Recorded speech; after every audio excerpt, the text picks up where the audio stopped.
Hi there. It's Dr. JOYLYN Sparkles and welcome to your Power Hour. I forgot my water bottle and I had to have it. This is your time to put what's on your mind on my mind, and we will put our heads and hearts together and we will come up with a way to go from stuck to happy as fuck in the shortest amount of time possible. Why? Because time is money. It's valuable, okay? And if you're like me,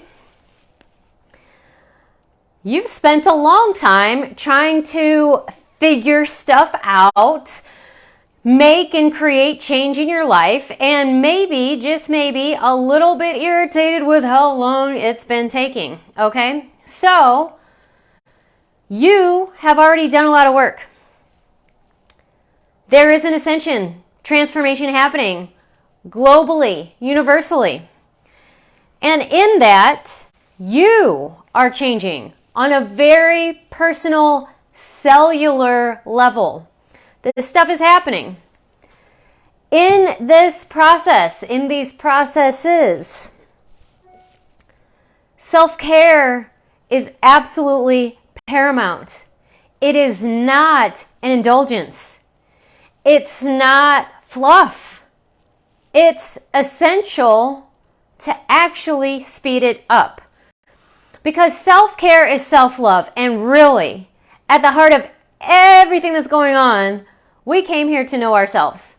We came here to know ourselves as souls, and our souls all had some sort of objective or mission or something that we wanted to learn or know about ourselves. And it is through opening up to that and expressing that we actually become a gift to the world and speed the healing of the world, okay? Now, why we may or may not have already accomplished said mission, and if you're alive, you haven't yet completed it anyways, that self-care is required in this, because what a lot of us came into and in with is lifetimes of experience and coming into dysfunctional family systems to where knowing who we are maybe isn't that easy. We've known who we are in relation to other people. We know who we're supposed to be. We know who and how other people would like us to be. But when it comes to actually just knowing ourselves, we may or may not know that very well. And then if we know it, a lot of us are in the process of, well, then how do I express that? Because we don't want to alienate, because we do want to be liked, because we still want to be accepted into the tribe. But we think that what we're going to think or say is going to definitely mark us for ostracization because of our past. And when we spoke up, we got put down. So we have a lot of programming and old baggage that's got to be released. And in this process, that's what's happening. And I'm tapped into some other circles and forums. And right now, and we're almost, I won't say like smack dab in the middle of it because the mathematics isn't really that important.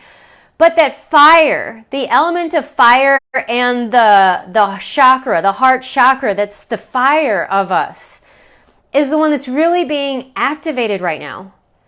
But in doing that, it is so they're right next to each other, connected to our throat and our ability to express ourselves.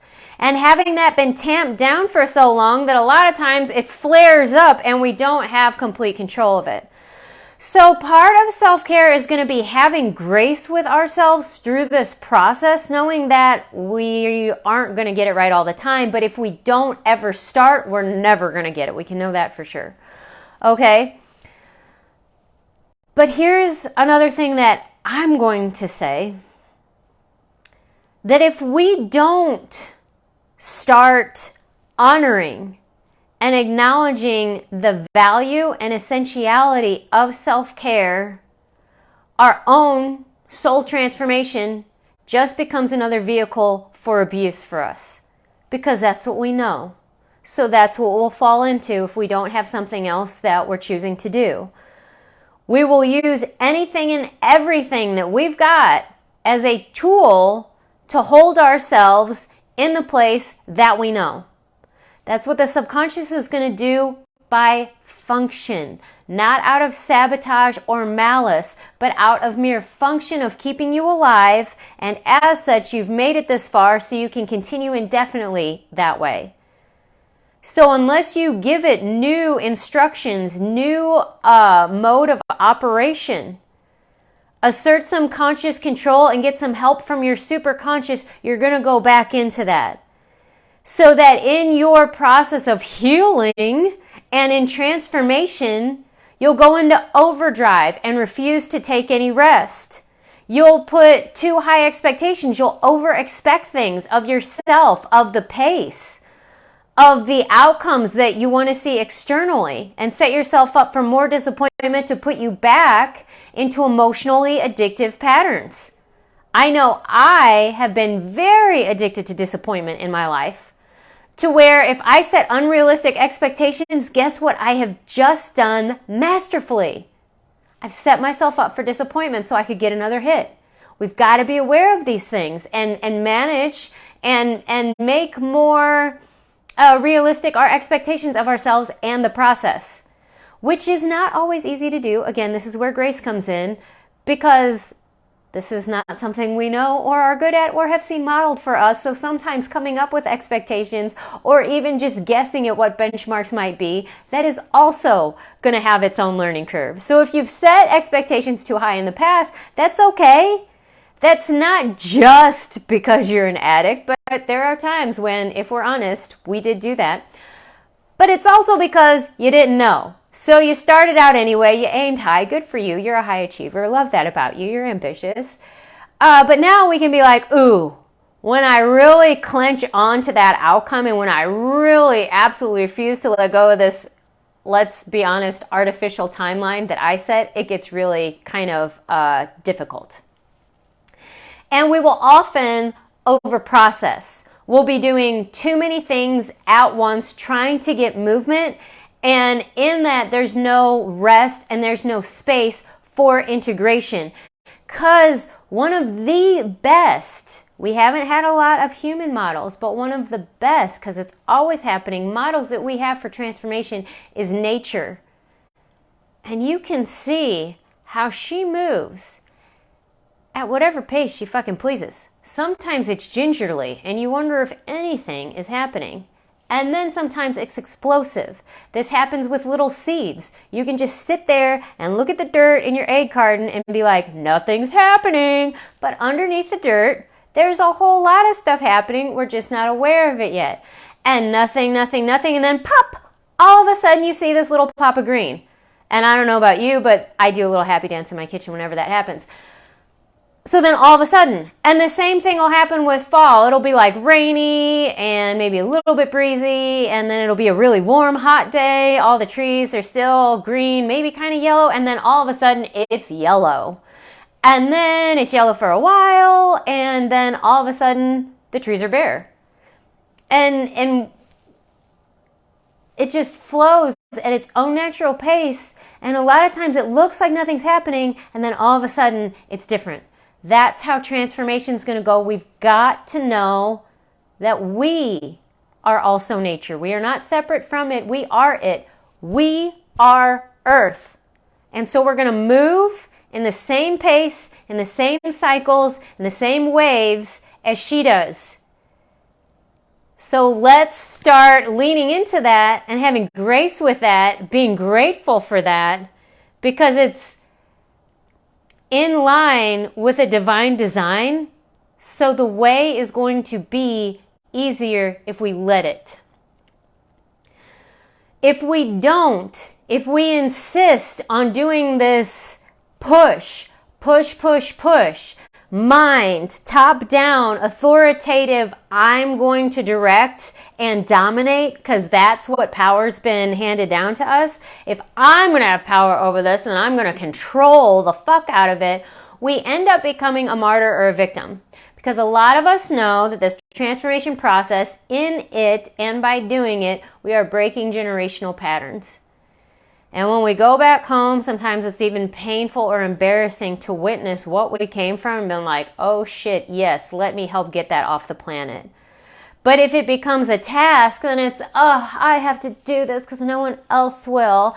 And you can easily fall back into martyr victim, which is an archetype that Jung very well defined, and it's one of the last to go, but it's one of the most powerful ways to resist actual change.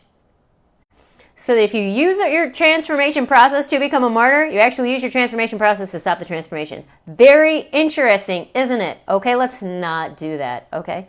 The other thing we can do with a process, and I saw this morning in a group I was in, very common for us over communicators is to overshare and express every feeling we've got as if they're all super meaningful and they all have to be shared. Now, there's nothing wrong with that because, for one, it's probably part of a process. If you're an over communicator, you're probably going to do this a whole lot. I spent many years just everybody knew my feelings. One thing it was doing, it was making sure that I didn't have to feel them because I could easily externalize and verbalize them so that I didn't actually run them through my nervous system. When I started actually having my feelings, I didn't talk about them as much. I would talk about it after, and it became a much shorter conversation. I actually, when I started feeling my feelings, started recognizing myself as the haver and the witnesser, to where my feelings got validated by my own witnessing. And so then I didn't have to share them.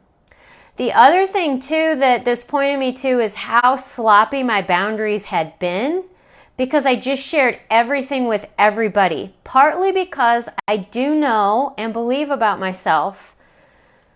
It's true for everybody. Our lives are a gift to the collective. They go to the Akashic records in the fifth dimension, whatever, to where other people can, this is how, when we do the work, why it makes it easier for other people and other generations before and after us, because we actually have this information and it's now available. It's just like being in a library. Oh, they wrote a book on that? Oh, YouTube.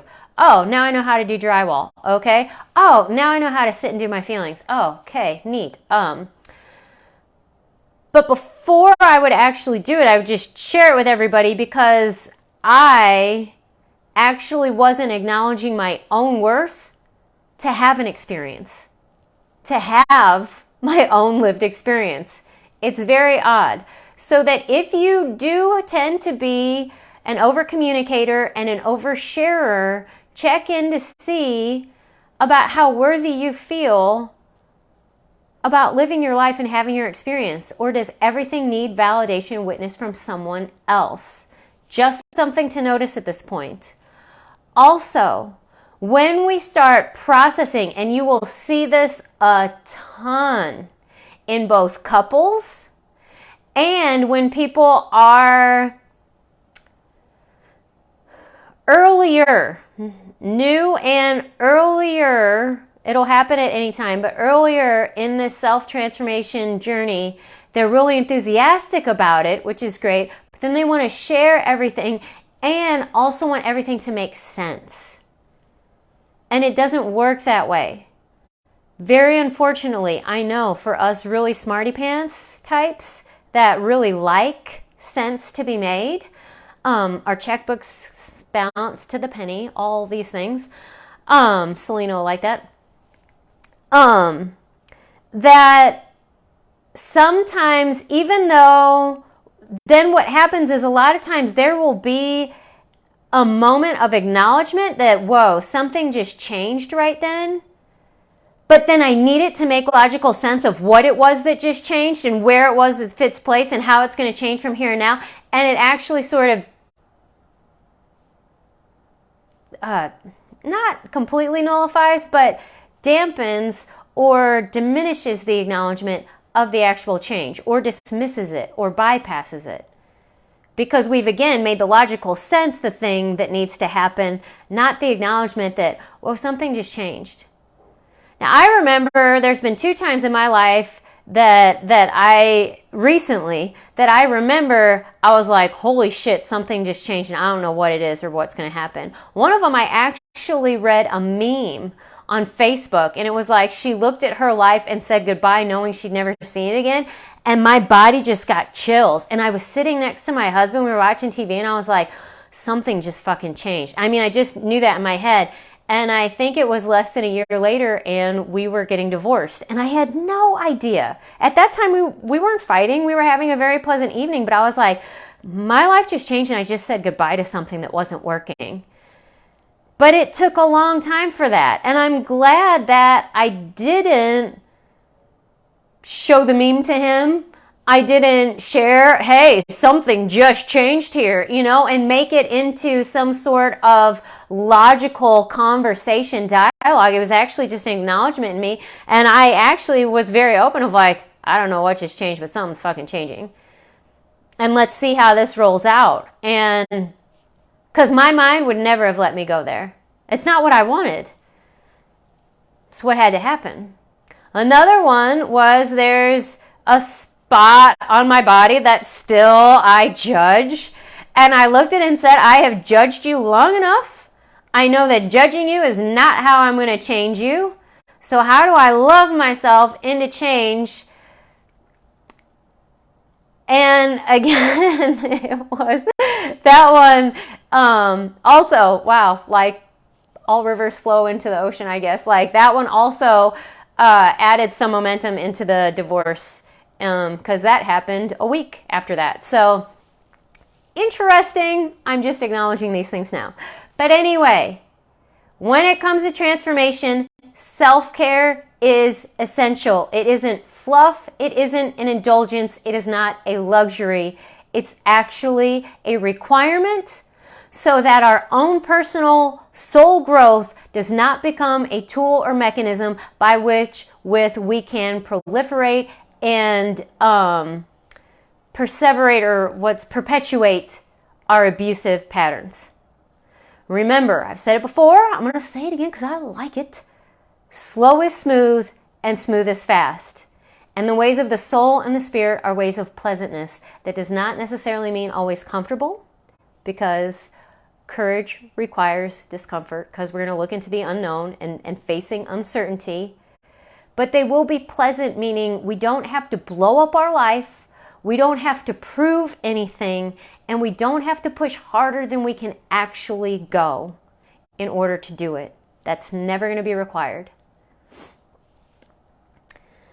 Okay, so here are some actual tools for self-care, because I want you to be equipped and actually have a freaking clue what is self-care. Yes, you can take a bubble bath, paint your nails, get a foamy whippy latte if that feels good.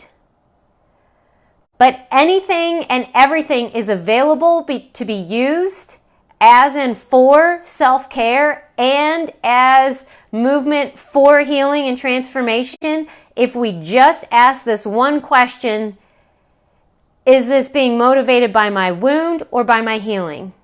This is definitely going to help direct you with your words, because especially as our heart fire is growing, and I love how my friend Libet says this, it's burning off the dross. Like if you're refining anything to make it shiny, that old yuck gets burned off and it gets black and it bubbles and then cracks off, and then the shiny pops through. That's what's happening. Now that's immediately going to go here because you're going to have to express this. Now when you really feel like you have to say something, ask who it is that's asking to speak. Is it the wound? Or is it peace? And knowing that peace does not always say nice, and peace is not unafraid to make ripples and create change. But it's not going to say anything to be the one that drops the mic and walks out of the room like a boss, even though that's what sitcoms make it look like that's the point. Peace is going to create more peace. But if if temporary discomfort because power dynamics got to change has to happen, peace will say it. But whenever you want to say anything, or if you want to get a whippy foamy latte, ask, is it the wound or is it peace? It could be either. It just depends. Ask, where is this coming from? Who is it serving? Then, when you're going through the process, you are in the weeds, in the woods, whatever, you feel lost and disoriented, knowing different stages, but a lot of us are in basically a chrysalis phase. That is, we are neither caterpillar nor butterfly. We are goo in a cocoon. So that if somebody cut it open, they'd be like, what the hell is that? And that's exactly how we feel. Who am I? What am I doing? I don't even know what I like anymore. Now, the truth is we do. It's just really shifting, and it might look a lot different than we thought. And when it gets really kind of to the point where you almost feel like you have spiritual vertigo and you really don't know which way is up, or it's like wave after wave after wave of emotion to where you're like, do I need medication because I was happy 10 minutes ago and now I just want to call off all my engagements and not go out for the next 3 days? Like, what is going on? You can actually ask and invite your healing process to slow down. Just put your hand on your heart and say, hey, I'm inviting my healing process to slow down so I can catch up and integrate. Say that in any way, shape, or form, using whatever words make sense to you and will calm you, but putting your hand on your heart and knowing that that's okay. That's like if you are learning a new sport, and let's say I'm learning surfing, that if I go at high tide on a big day, because this just happened Monday, and I got hit in the head with a board and ended up with a concussion, we got out of the water. It was just too big that day. I needed a little bit more time to catch my breath. I got scared. I got hurt. So to continue to go out and say, no, I'm going to master this today, I may have learned something, and you always can because the soul won't waste anything, but it was also a kindness for me, for my instructor, to also say, let's get out of the water now. To say, hey, I am worth wasting or spending or letting go of 20 minutes of lesson time in order to let my body catch up with what just happened, with the experience, to actually process it. I'm worth that. So allowing ourselves to process at a pace that our bodies and our minds and our spirits can all come into coherence and congruence. Because slow is smooth and smooth is fast. Second, you're not ever alone, even though it feels like that a whole lot. You are the only person that can do this work. Okay, nobody can do it for you. But you're never alone. I am here every Wednesday for you at Power Hour. You can ask questions. If you have something burning, you can ask me an email or set up a call for clarity. Get into a happiness clinic program. Oh, by the way, Love Your Cells is starting. I can't wait. I'll talk about that at the end. But also, ask for angelic help. Angels, spirits, ascended masters, all the goodies have to honor our free will and cannot intercede without our asking, so we have to make the request. We have to ask.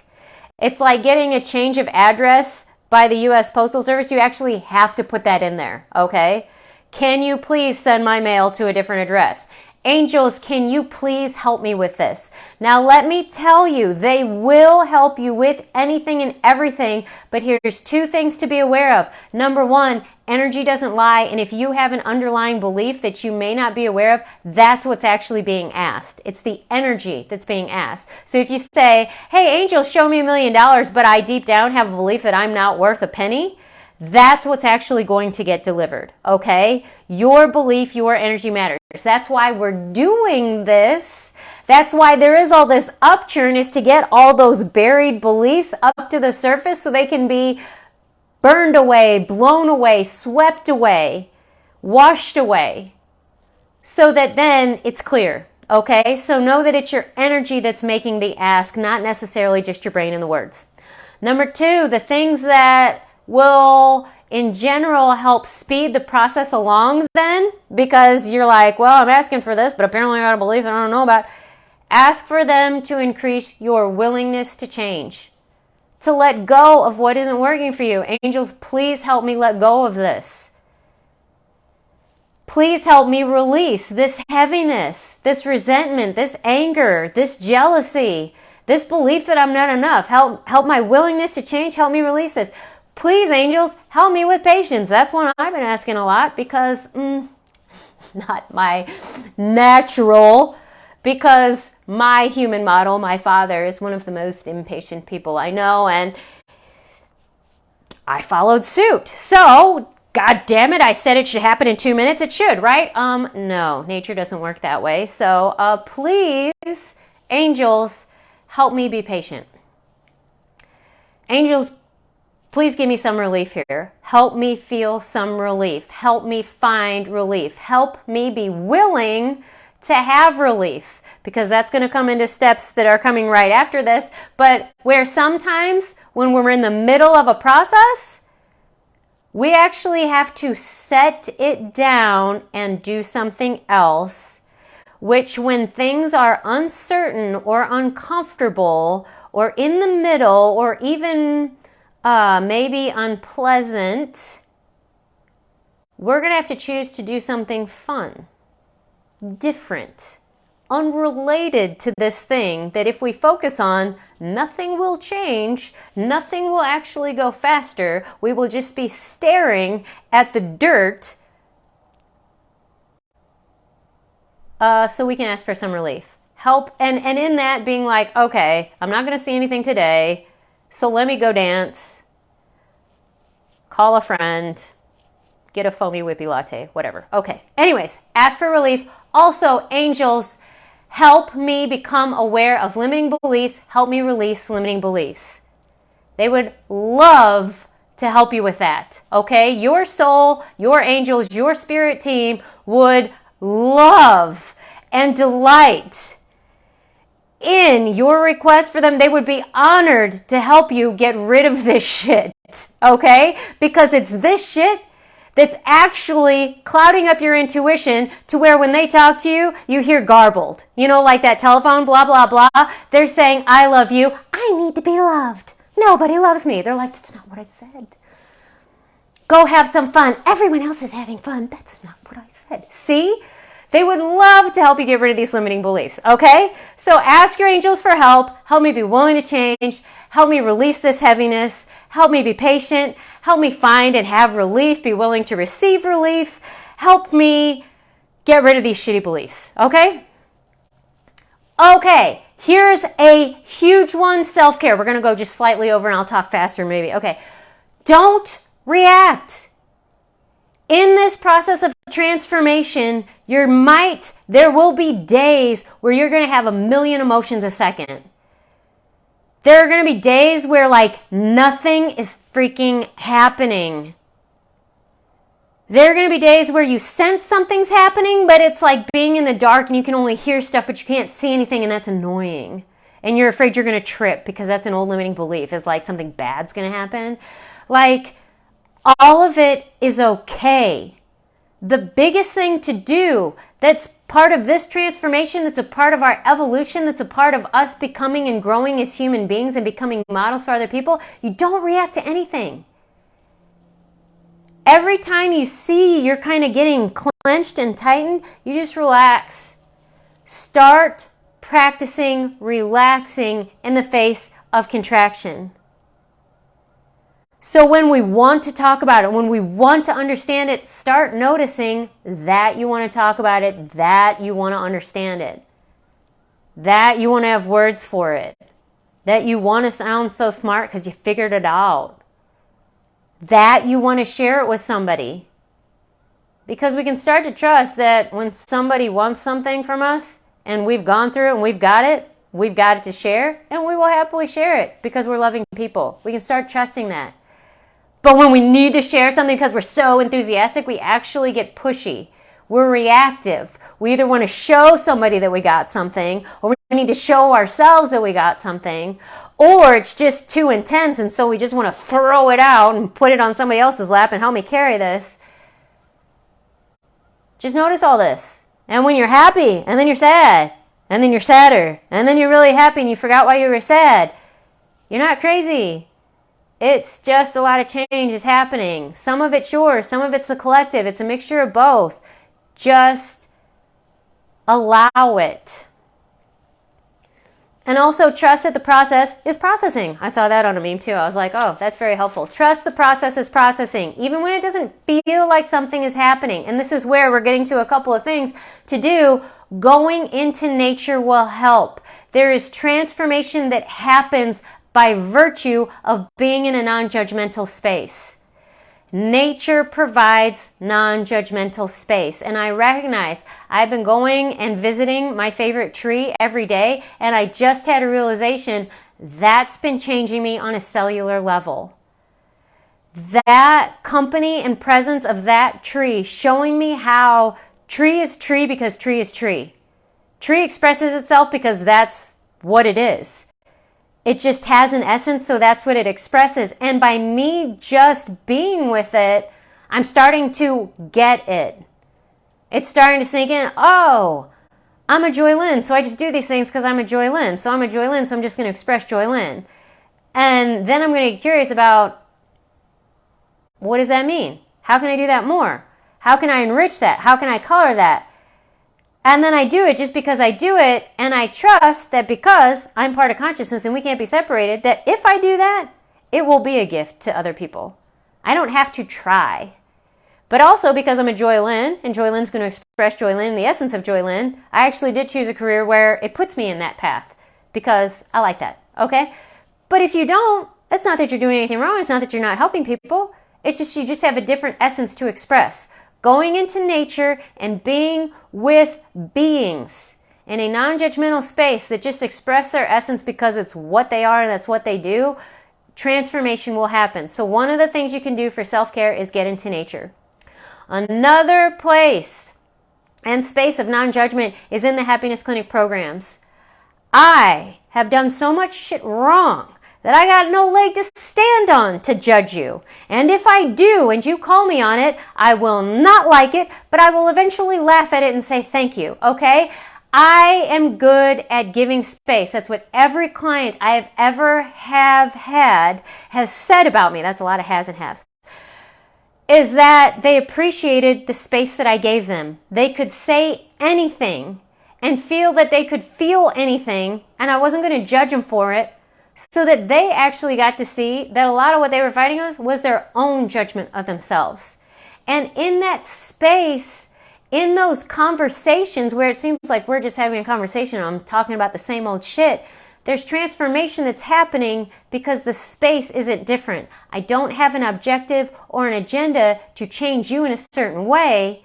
So you can see that if you do, or if other people have, or if you're in a setting that has, then you can start to change that.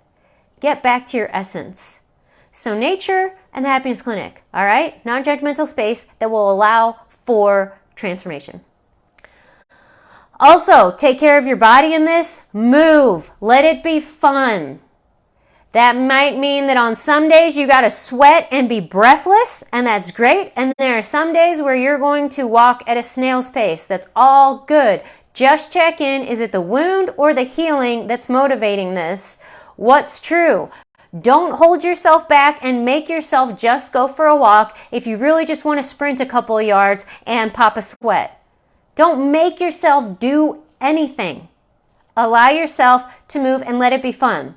For this, if you have no other clue, I highly, highly recommend, because it combines another self-care technique of music, put on your songs and dance. Sing. If you sing your songs, you are activating your vagus nerve, changing the innervation of your parasympathetic nervous system to activate it so that you can take down the sympathetic, stressful innervation domination. Okay? Sing, dance, move. These are self-caring activities that will literally change your nervous system and allow the processing to happen with more ease. Play and fun. They are going to seem counterintuitive when you're in the middle of uncomfortable change, when it's just a bunch of loose airs or balls in the air. It's going to be like, seems irresponsible to have fun at this time. Practice doing it anyway, or at the very least, setting it down, whatever it is you're carrying, and just do something else. In this, finding ways to express your creativity and do things for play can be combined with things such as food. Make yourself some food. You can, of course, if you're hungry, pour some cereal into a bowl, but you could also do a number of things as far as separate the pieces by color, number, shape, or form, just to give yourself something else to do. It helps your mind say, hey, this is what we're doing. Or actually cooking, experimenting, playing with taste, temperatures, textures. These will allow some more creativity to be invited and expressed in your life and give you something to do other than think about the problem that you're trying and wishing were solved already, okay? Or the transformational process and how it's not going fast enough, okay? Just gives you something else to concentrate on, and also enjoyable ways. Water. Because your brain has a lot of electricity going through it, water is a conductor. It's also a temperature regulator. It also helps move electrolytes and waste in and out of the body. You are using a lot by breathing, by talking, and water also has a very strong connection to the emotional elements. So washing yourself, immersing yourself, bathing or showering, and letting the water help move the heavy emotions out of you. You can even then have them shower happy emotions on you and let the other ones drain out of you. Whatever visualization works, but water is a powerful element to help with your transformation. Also, if you would like, journaling, but remember that just because it's on paper doesn't mean it was true when you're just trying to get shit out of your brain. That is for you to be like, oh my goodness, that's what I've been saying to myself. No wonder my life looks like this, okay? It's a self-realization tool. Or you can also use it as a channeling tool if you ask a specific question like, hey soul, what would you like to tell me today?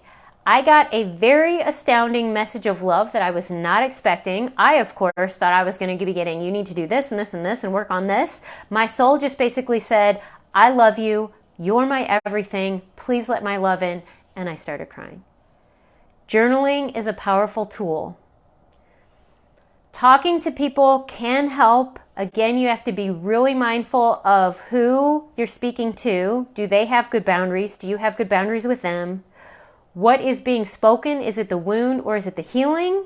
And is it one moving into the other? And do you actually have a space of no judgment in order to express yourself so that you can truly hear what you're saying? Learn how and have a model for non-reactivity so that you can even hear and see yourself in a way so that you don't react, so that you can actually transform. Again, I'm going to recommend a happiness clinic program because that is the conversation and the community that we create here and that we have and you can enjoy. But move, play, have a good time, get into nature, ask the angels for help, become the authority on the space and the speed of your process, and you can ask it to slow down so you can integrate, and you've got this. It's happening. It's already in motion. You can trust that it will come to completion and it's going to be good. Because all is well in the end. If it's not well, it's not the end. So just keep going. Rest when necessary. You've got a wealth of tools. If you have any questions, I'm here for you. And I'm already looking forward to seeing you next week for Power Hour. And I'm already over, so I'm not going to talk about Love Yourselves, but we're starting on Monday, where this is body, mind, spirit, emotions. All the parts of you are getting included in a body-centered program for self-care, self-love. If you have ever struggled with weight loss or trying to change your fitness or physique, This is a program to get into.